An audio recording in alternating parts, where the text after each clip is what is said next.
Ce programme vous est proposé par Osiris, cabinet de coaching et de formation en intelligence de soi. Bonjour à toutes et à tous, je suis Marc Joget et vous écoutez Chiche, le podcast où l'on s'interroge sur le nouveau leadership dont le monde a besoin. Ici, on questionne notre contexte professionnel qui se transforme. L'occasion de sortir des recettes traditionnelles qui ne fonctionnent plus et de faire un pas supplémentaire au service d'un leadership unique, personnel et aligné.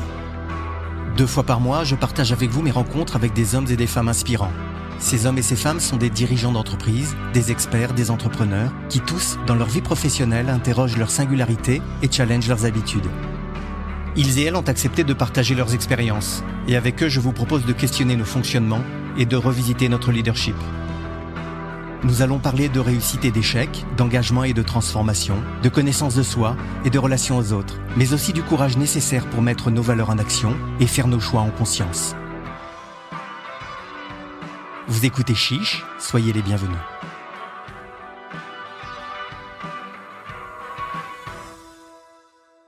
Aujourd'hui, c'est au centre de Paris qu'on se trouve, dans le 13e arrondissement. Pas très loin de la Manufacture des Gobelins, l'une des plus anciennes et prestigieuses manufactures royales de tapisserie, et non loin non plus de l'hôpital de la Salpêtrière, à l'histoire et à l'architecture imposante. En fait, entre la créativité d'un côté et la rigueur scientifique de l'autre, ça parle de l'épisode. Avec mon invité, on a eu l'occasion de travailler dans le même bureau il y a de longues années. On s'était un peu perdu de vue, mais j'avais gardé en mémoire certaines discussions qu'on avait eues ensemble. Sur un peu tout, la musique, le rap en particulier, si je me souviens bien, sur les études, sur la vie en général. Ces conversations m'avaient marqué à la fois par leur originalité, leur ouverture d'esprit, mais surtout par la solidité du raisonnement. Et lorsque j'ai entendu qu'il avait partagé son expertise dans un livre, je me suis empressé de l'acheter, et comme je m'y attendais, c'est intelligent, limpide, très bien documenté et truffé d'exemples. Et dès les premières pages, le lien entre le leadership et cette démarche, utilisée pour concevoir les meilleurs produits, m'a paru évident. Tous les éléments de cette méthode qu'il développe et vérifie tous les jours avec ses clients parlent aussi des conversations que j'ai quotidiennement en accompagnant les dirigeants. Lorsqu'il s'agit pour eux, en entreprise et avec leurs équipes, de faire simple et d'être efficace. Et c'est probablement Frédéric Mazzella, le fondateur et dirigeant de Blablacar, qui résume ça le mieux dans la préface du livre, quand il écrit « Faire simple, c'est compliqué, et faire court, ça prend du temps ». C'est précisément ce paradoxe qui est très souvent au cœur de mes accompagnements et de la vie de nombreux dirigeants. Et c'est aussi ce paradoxe qui est au cœur de l'expertise et du métier de mon invité. Lui qui est devenu l'un des gourous de ce qu'on appelle le Product Discovery. Alors aujourd'hui, avec Rémi Guyot, j'ai très envie d'essayer de découvrir si ce leadership authentique, dont on parle finalement à chaque épisode de Chiche, ne serait pas en fait aussi une grosse dose de méthode et de discipline. Rémi, bonjour. Bonjour Marc. Merci de nous recevoir aujourd'hui et de prendre le temps pour cette conversation ensemble. C'est une habitude que nous avons pris dans les épisodes de Chiche, que de laisser l'invité se présenter lui-même. Alors si tu es d'accord, je vais te demander de nous dire qui tu es en quelques minutes. Et en préparant notre conversation, j'ai découvert qu'il y avait 3 valeurs qui comptaient particulièrement pour toi et qui t'animaient. Alors les 2 premières m'étaient connues, la simplicité et la radicalité. Mais il y a une 3e valeur qui était un peu plus surprenante pour moi, qui est le jeu. Enfin, pour le dire autrement, l'importance du ludique. Alors est-ce que tu pourrais te présenter et au travers de ces 3 valeurs ? C'est rigolo que tu te sois souvenu qu'on avait parlé de rap, parce qu'en fait... peut-être que tout remonte à ça, en vrai, et même dans les 3 valeurs dont on parle. Donc moi, j'ai eu une épiphanie à l'adolescence pour le rap, qui a été une passion absolument dévorante. C'est ça qui m'a mis le pied à l'étrier dans l'écriture, par exemple. Donc j'ai commencé à écrire des articles, à faire des interviews. Et au fond, je viens de le réaliser en t'écoutant, ça contient parfaitement les 3 valeurs de simplicité, de radicalité et de jeu.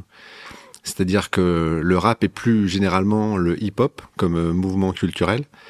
Le principe sous-jacent du rap, de la danse, du DJ, etc., c'est de faire quelque chose d'incroyable avec quasiment rien.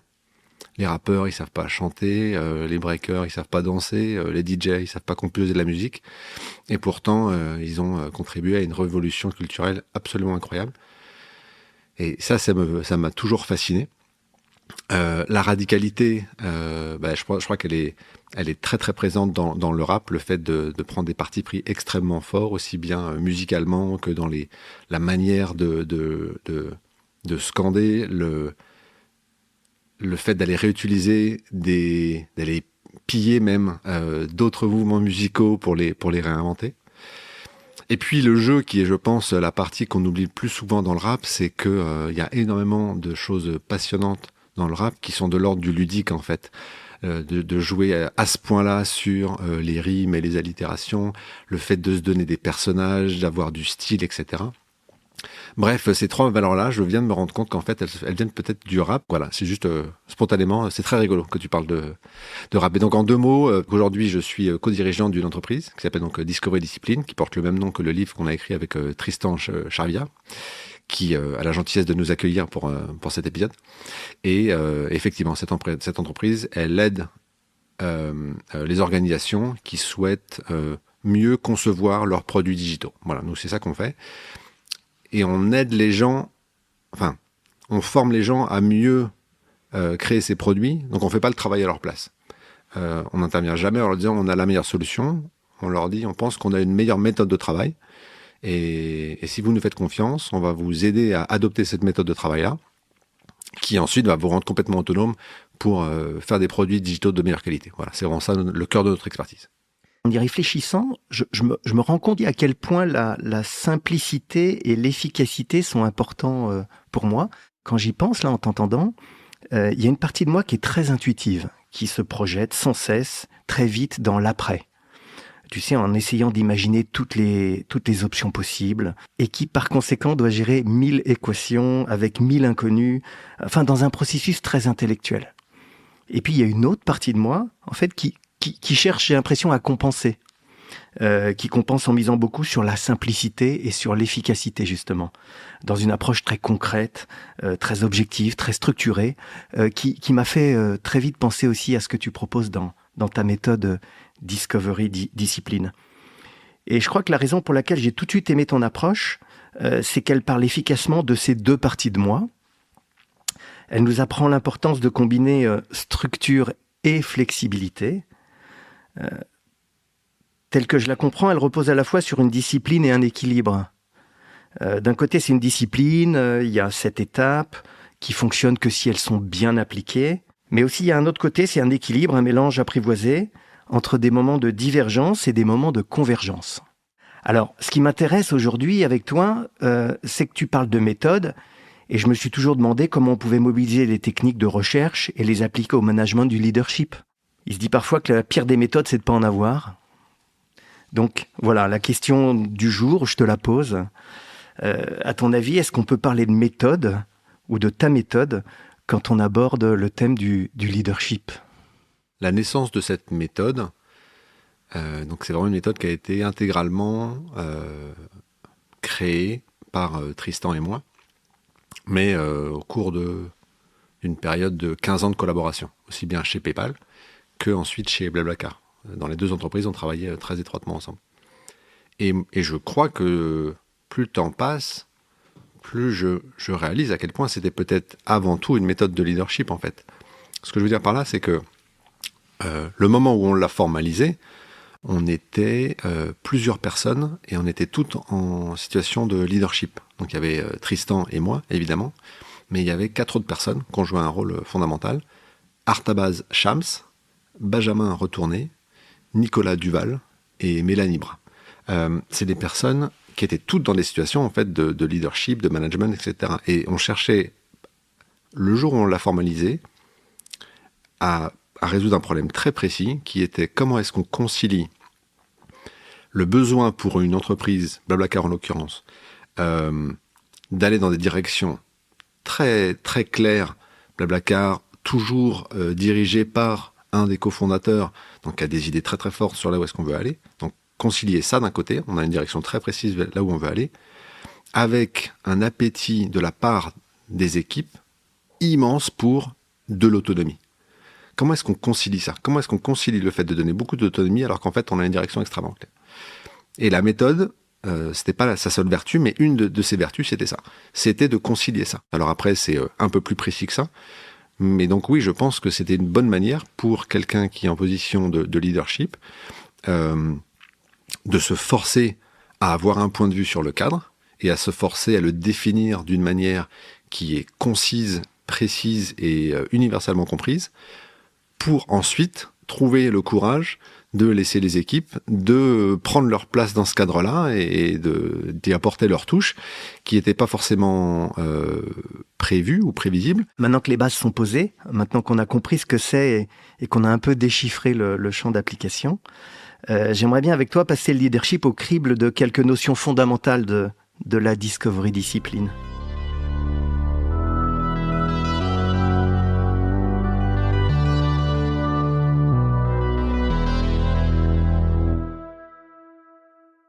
Ce que je te propose, c'est qu'on décrypte un peu le leadership comme si on était une équipe chargée de développer un produit. Ok, donc ça c'est ton quotidien, c'est ta spécialité. À la lumière de ton expertise et ta méthode. Et la première notion que j'aimerais aborder avec toi, c'est la notion de décision. La nécessité de faire des choix. Et si je commence avec la notion de décision, du choix, c'est parce qu'elle est au cœur de la réalité d'un dirigeant. C'est ce qu'on lui demande de faire tous les jours. C'est d'ailleurs la raison pour laquelle on l'embauche et on le paie. Donc on sait tous que décider, c'est faire un choix, c'est abandonner des options possibles. Alors si on suit ta méthode, on fait comment pour abandonner des options ? J'ai l'impression que la première chose à faire, c'est d'accepter la dimension très fortement émotionnelle de ce processus-là. De partir du principe que une décision va taper dans des zones qui ne sont pas de l'ordre du rationnel. Et que si on ignore ça, si on pense que c'est un processus purement rationnel, on va se rendre compte qu'on va on a le risque de prendre des mauvaises décisions ou de prendre des décisions qui ne vont pas porter leur effet parce qu'en fait elles vont pas être comprises ou suivies ou acceptées. Par définition, une décision, si on se place d'un point de vue émotionnel, elle comporte un immense risque puisque avant la décision, le champ des possibles est infini. Et après les décisions, on a écarté toutes les autres options sauf celles qu'on a choisies. Donc c'est pour ça en fait, c'est vertigineux de prendre une décision. D'autant plus si c'est des décisions qui ont des conséquences, qui sont difficiles de revenir dessus, etc. Et c'est pour ça que nous on s'est rendu compte, par exemple, une des manières d'essayer d'apaiser un petit peu la quantité de décisions qu'on a à prendre, c'est déjà de se rendre compte qu'au fond, il y a un certain nombre de types de décisions qui reviennent tout le temps. Et de les documenter. Donc le processus qu'on a mis en place pour la création de produits digitaux, mais ça s'applique de manière générale, c'est-à-dire en fait c'est quoi le type de décision qui revient tout le temps.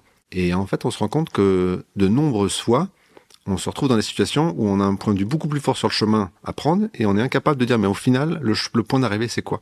Et la méthode elle essaye de détourner un petit peu la conversation et de dire le chemin, il y a plein de chemins possibles. Et d'ailleurs, on va compter sur la diversité des personnes qui vont contribuer au succès, d'arriver avec peut-être des contributions qui ne sont pas celles qu'on avait en tête au départ, à condition qu'elles respectent quelque chose qu'on a eu la discipline et le courage de définir, qui est la destination. En tout cas, où est-ce qu'on veut aller.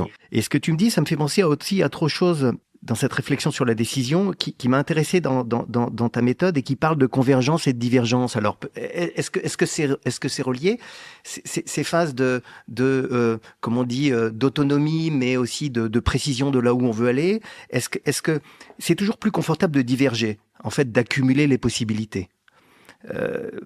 C'est plus compliqué de converger, c'est-à-dire choisir un chemin particulier au détriment de tous les autres. C'est ce que tu dis. Ça parle de ça? Oui. Alors la notion de divergence et de convergence, pour le coup, elle est très inspirée d'un mouvement qu'on appelle le design thinking, qui essaie de formaliser ça et qui mettait énormément d'emphase sur effectivement le fait de distinguer les phases où on essaie d'explorer le champ des possibles et les phases où on va, parmi le champ des possibles qu'on a découvert, nous forcer à faire des choix. Et le parti pris de nous très fort qu'on a pris dans le livre, mais surtout dans la méthode en fait qui est décrite dans le livre, c'est le fait de mettre beaucoup plus d'emphase sur les phases de convergence, parce qu'on a l'impression qu'en tout cas les entreprises aujourd'hui semblent avoir fait d'énormes progrès dans les phases de divergence. donc sont capables d'explorer largement le champ des possibles, mais peinent énormément à prendre des décisions. Et nous, on croit beaucoup dans la tension des deux. C'est-à-dire que converger trop rapidement nous semble autant une erreur que diverger pendant trop longtemps. Plus on a exploré le champ des possibles, plus la probabilité que la meilleure décision possible soit sur la table. Donc ça a beaucoup de vertus de diverger, mais ça crée un paradoxe, c'est que plus on a exploré de possibilités, plus il va falloir qu'on en abandonne. Et donc d'un point de vue émotionnel, ça va être terriblement difficile. Une des métaphores qu'on emploie, et ça revient sur la notion de jeu, quand on démarre notre formation, donc on fait des formations sur cette méthode-là, on démarre par une session du jeu qui s'appelle Qui est-ce ? Qui est un jeu pour enfants où il y a plein de personnages, on en choisit un et l'autre doit nous poser des questions et par élimination, on finit par trouver quelle est la personne que l'autre participant avait en tête. Et en fait, ce jeu-là, qui semble absolument anecdotique, est une excellente métaphore de à quoi consiste, selon nous, un travail de priorisation et de décision qui est souvent, en fait, par des questions successives, un processus d'élimination des pistes qui ne sont pas aussi bonnes que celles qui restent. Et là, il faut inventer une autre manière de faire qui ne consiste pas de nouveau à être créatif, mais au contraire apporter de la rigueur, de la discipline, un peu de courage aussi.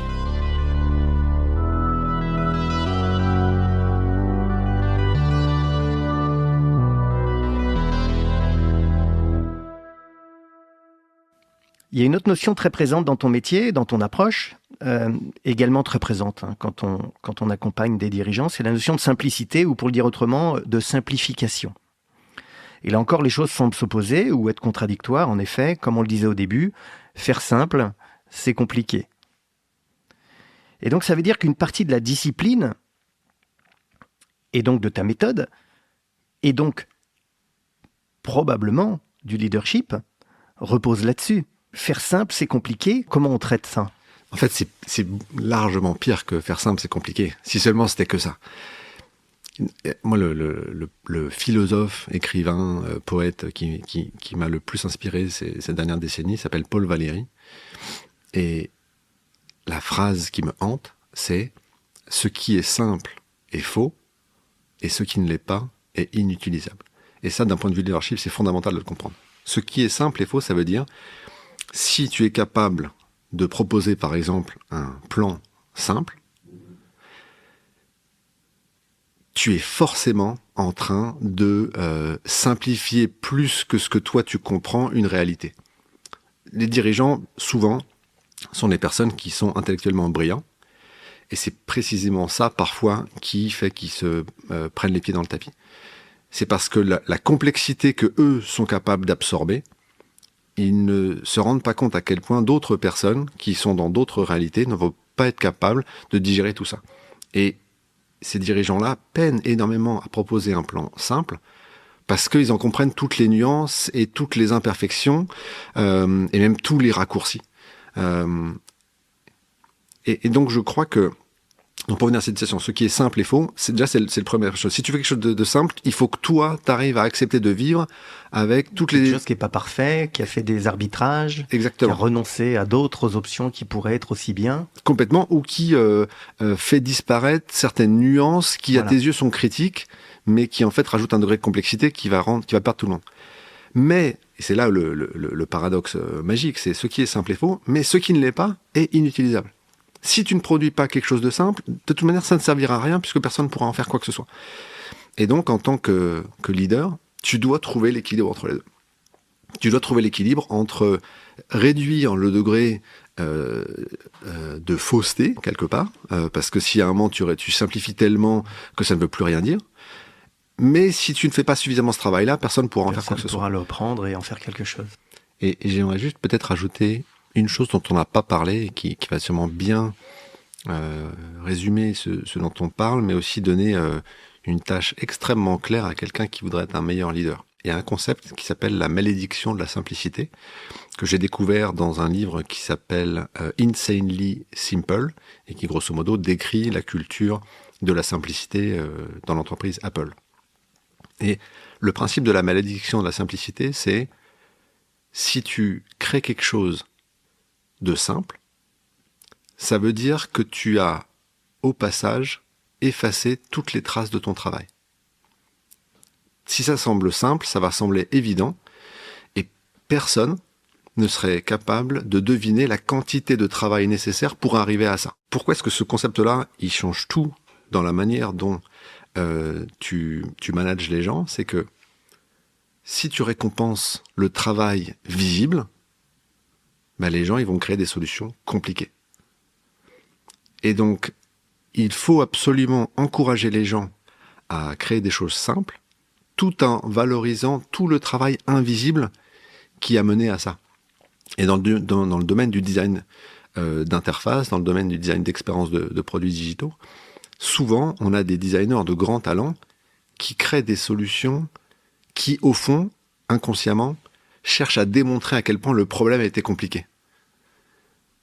Alors que si, au bout de 3 mois de travail, ils viennent en disant « En fait, je crois qu'il faut qu'on rajoute un bouton là », qui est peut-être la meilleure solution, l'inquiétude du designer, ça serait « Non mais les gens, ils vont penser que je me fous de leur gueule. » Si 3 mois de travail aboutit à ça. Et donc, pourquoi est-ce que je parle de ça? C'est parce que une fois, ça m'est arrivé, chez PayPal, il y avait un leader qui s'appelait John-Paul Savant et qui nous avait confié un projet à Tristan et moi et d'autres personnes. Et à la fin d'une des réunions de présentation de notre projet, comment est-ce qu'il avançait, il avait dit une phrase qui m'a vraiment frappé. Il disait « Je n'avais aucune idée de la quantité de complexité qu'il y avait derrière ce projet. Probablement que la majorité des gens dans l'entreprise ne vont pas s'en rendre compte. Moi, je ne l'oublierai pas. » Et en fait, avec ces mots-là, il nous permettait à nous d'assumer cette solution simple, qui ne résolvait pas tous les problèmes, mais qui était le meilleur scénario possible, le meilleur compromis possible, en se disant, en tout cas, la quantité de travail qu'a mené à cette solution qui paraît presque décevante, il y a quelqu'un haut placé qui l'a compris. Et ça nous permettait d'avoir confiance dans le fait qu'on n'a pas besoin de construire un truc plus compliqué pour montrer que, attendez, c'était quand même vachement compliqué le travail qu'on a fait. Et donc, cette malédiction de la simplicité, en tant que leader, elle met une responsabilité sur nos épaules de valoriser le travail invisible. Parce que si on le fait pas, on va contribuer à ce que les gens, pour se sentir valorisés, fassent des choses compliquées.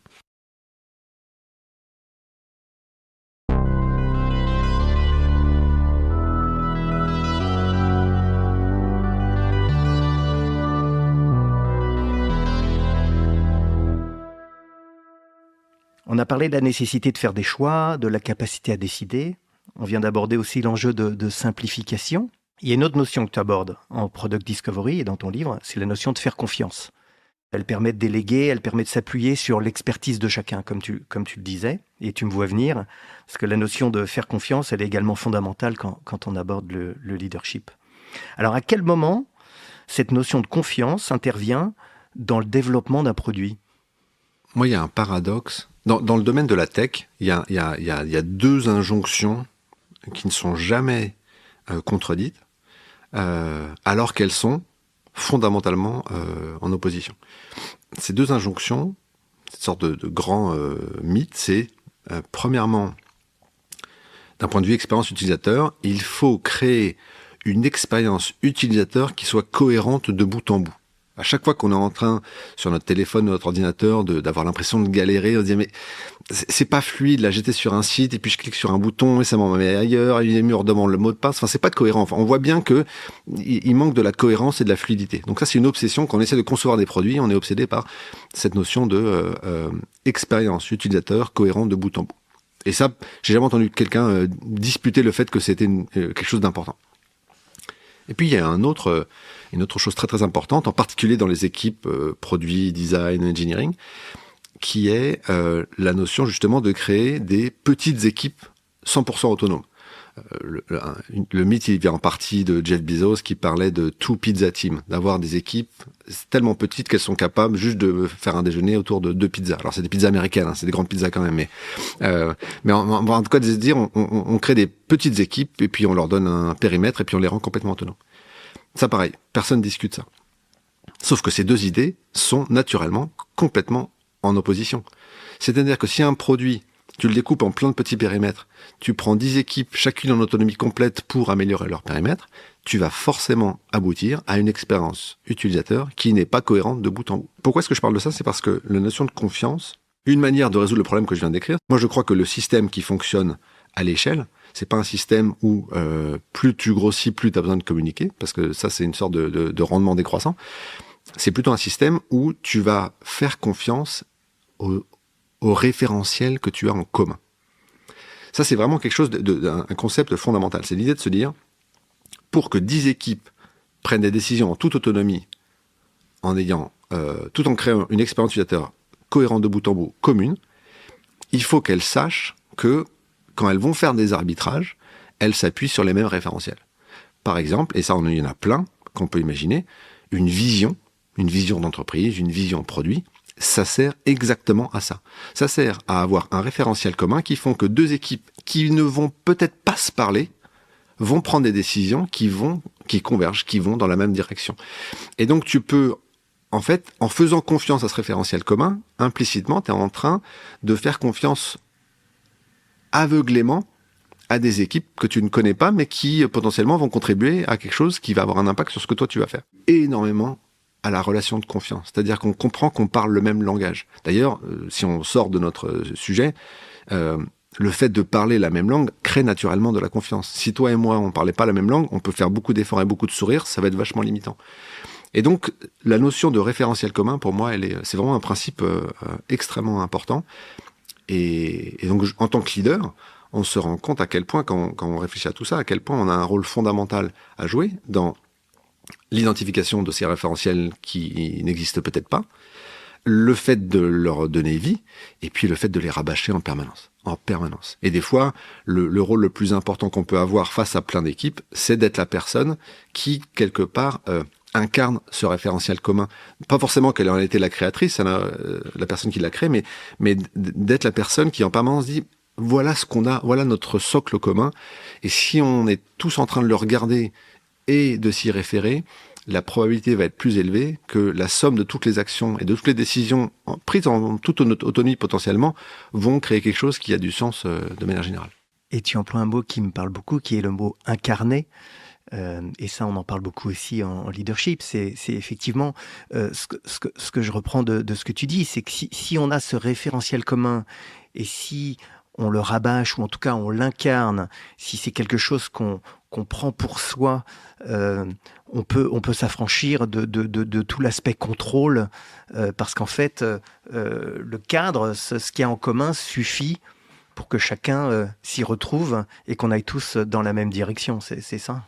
Oui, avec deux nuances. Le premier, c'est que l'incarnation, là où elle commence à être intéressante dans la gestion de notre propre ego en tant que leader, c'est qu'on n'est pas obligé d'être la personne...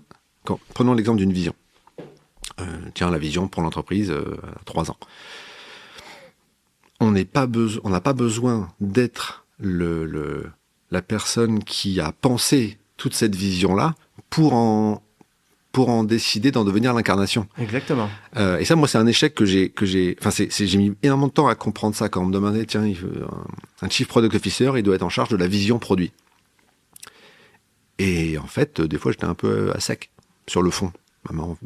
Ce serait quoi les bonnes idées qu'il faudrait mettre dans cette vision, etc. Jusqu'au jour, et ça a été un soulagement de me rendre compte que mon rôle, c'était pas forcément d'être l'inventeur de cette vision, mais potentiellement d'en être l'incarnation, ou en tout cas de s'assurer qu'elle soit incarnée, que tout le monde la regarde, peut-être incarnée d'ailleurs, pas forcément par moi, mais par qu'elle soit concrète, le PDG, etc. Et effectivement, et qu'elle soit extrêmement concrète, et qu'elle soit intelligible, et qu'elle donne envie, et que si moi, au fond, je ne suis que la personne qui permet l'émergence de ça, bah, mon job, il est atteint. Donc ça, c'est la première chose. La deuxième chose, c'est quand tu parles du fait que une fois qu'il y a cette incarnation, il n'y a plus besoin de contrôle. Je pense que c'est à nuancer. Mais moi, c'est pas le mot contrôle que j'emploierais. Et c'est pour ça que tout à l'heure, j'insistais sur le fait que c'est terriblement difficile de faire des choix. Et c'est une deuxième responsabilité du leader, c'est aussi précisément de ne pas être l'équipe et de leur apporter le regard extérieur. Et donc, je pense que parfois, la responsabilité du leader, c'est pas forcément de contrôler, mais c'est d'aider à incarner. Et ce qui est rigolo, c'est que la discipline qu'on apprend au manager, c'est il y a une série limitée de questions extrêmement simples que vous devez poser systématiquement, en permanence, jusqu'à ce que les équipes trouvent une réponse qui est acceptable. C'est pas à vous de dire, ah, mais j'ai l'impression qu'il y a un problème là. C'est pas à vous d'apporter les bonnes réponses, mais c'est à vous d'avoir cette rigueur-là, d'incarner la discipline qui consiste à se poser les bonnes questions et de les poser, ces bonnes questions-là. Et on donne des exemples très précis dans le bouquin, mais en fait, au fond, qu'est-ce que c'est une bonne question? C'est celle qui va générer la bonne conversation. C'est celle qui va générer la conversation où à la fin on se dit, ok, mais en fait, on a parlé pendant des heures, mais en vrai, le dilemme qui est devant nous, c'est est-ce qu'on va plutôt à gauche ou est-ce qu'on va plutôt à droite, posé de manière limpide pour tout le monde. Bah voilà, là il y a une discussion intéressante, qui peut-être des fois n'intervient que après 1 heure de conversation, parce qu'en fait il y avait plein de bruit, on parlait d'autres choses, on n'était pas clair, on s'était pas compris. C'est ça une bonne conversation, et donc les bonnes questions c'est celle-là. Donc un leader, moi je crois que c'est pour ça qu'à la fois le côté contrôle me parle pas, et en même temps je veux pas donner l'impression que ma vision du leadership c'est une sorte d'attitude. Bon, moi j'ai donné ma vision, maintenant vous débrouillez, appelez-moi quand c'est terminé. Je pense qu'il y a un rôle fondamental qui consiste à revenir à cette histoire de clarifier le cadre en permanence.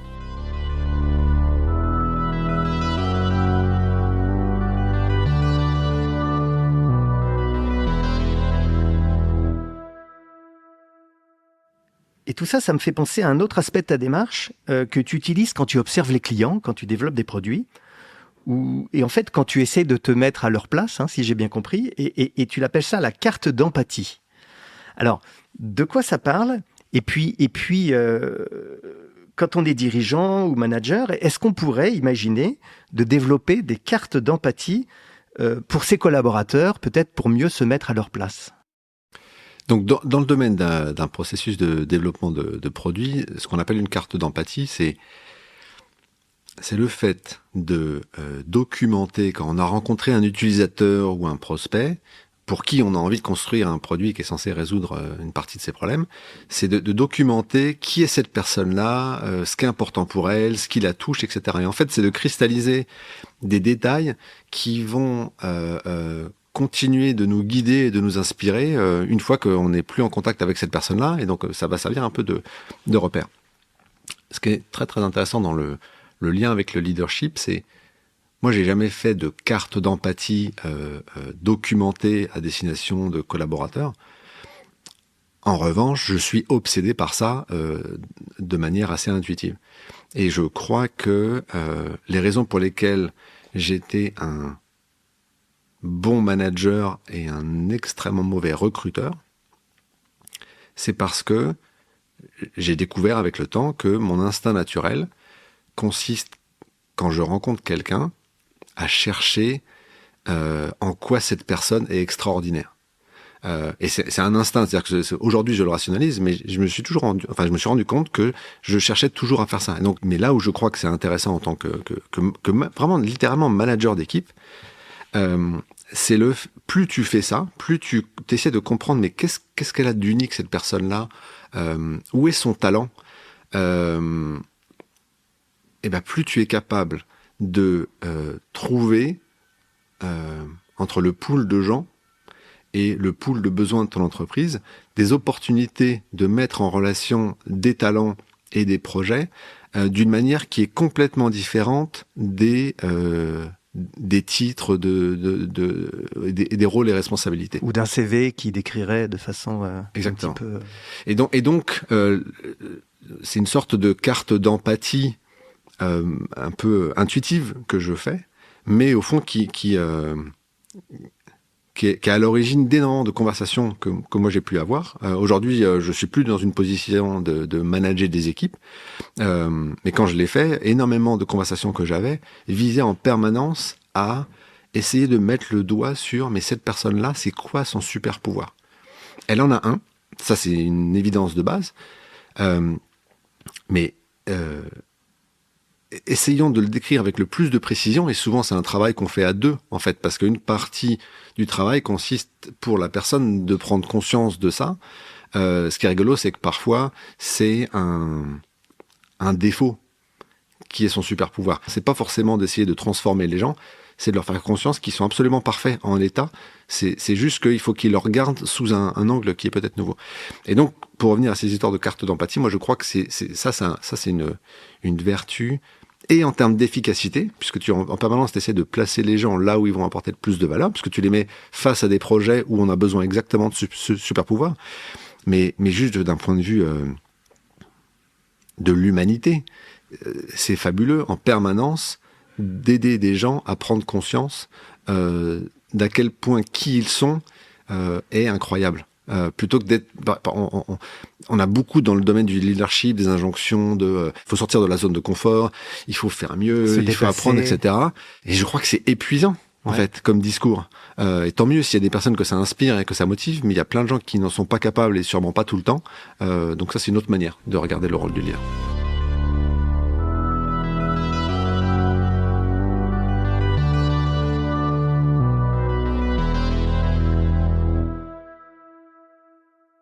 On arrive dans la dernière partie de notre entretien, et avant de se quitter, Rémi, j'ai pris l'habitude d'essayer de résumer en quelques points la conversation que j'ai eue avec mon invité, avec toi donc aujourd'hui, en reprenant les éléments de tout ce qu'on s'est dit, de tout ce que tu as partagé avec moi, avec mes mots, comme je l'ai compris, comme je l'ai reçu, et bien entendu, je t'invite à réagir si tu as envie de compléter ou pas. La première chose qui me vient à l'esprit après nos échanges, c'est en fait que dans beaucoup d'aspects de la vie, on revient souvent au même paradoxe. Un paradoxe qui dirait que c'est de la complexité qu'émerge la simplicité. Une complexité qu'il a fallu comprendre, canaliser, synthétiser et réassembler. Et ça, c'est assez déconcertant. En particulier pour moi, l'intuitif, pour qui canaliser, synthétiser, rassembler, c'est pas complètement spontané. Et aujourd'hui, avec notre discussion, j'ai compris que c'est aussi la méthode qui pouvait nous aider à passer de l'incertain à l'évident, ou du complexe au simple. Comme quand toi, tu conçois un produit, exactement aussi comme chaque dirigeant pourrait diriger. La deuxième chose que je retiens et qui valide ce à quoi je crois fort, et aussi l'hypothèse que je faisais au début quand je t'ai proposé de nous rencontrer, c'est que derrière la notion de leadership, il y a de la rigueur, du travail et de l'exigence. Faire des choix, décider, aller vite, faire confiance, toutes ces notions dont on a parlé aujourd'hui, tu nous as démontré qu'elle repose sur de la discipline. Et il me semble que ce travail, cette discipline nécessaire, n'est pas toujours mesurée à sa juste valeur quand on place le leadership souvent et généralement comme une posture. Enfin, ce qui me plaît beaucoup à l'instant où je te parle, c'est l'idée que le leadership, c'est une exploration et en aucun cas une recette toute faite. Tu nous dis d'ailleurs finalement que l'approche Product Discovery ou ta méthode Discovery Discipline ne nous dira jamais quel choix faire.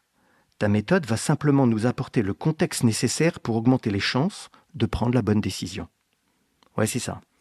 Nous apporter le contexte nécessaire pour augmenter les chances de prendre la bonne décision. Et ça, c'est exactement la définition que je donnerais du coaching et de l'essence même du leadership. C'est extrêmement intéressant la manière dont tu le perçois. Merci beaucoup Marc pour l'invitation et les questions et les regards que tu avais étaient très stimulants pour moi. Merci Rémi pour cette discussion passionnante. J'espère que cet épisode vous a plu, inspiré et fait réfléchir. Si c'est le cas, partagez-le, laissez un commentaire et je compte sur vous pour les 5 étoiles sur votre plateforme d'écoute préférée. Pour me suggérer des invités ou me faire part de vos retours, contactez-moi sur LinkedIn via Marc Joget ou par email à l'adresse chiche@marcjoget.com. À très bientôt pour un nouvel épisode de Chiche.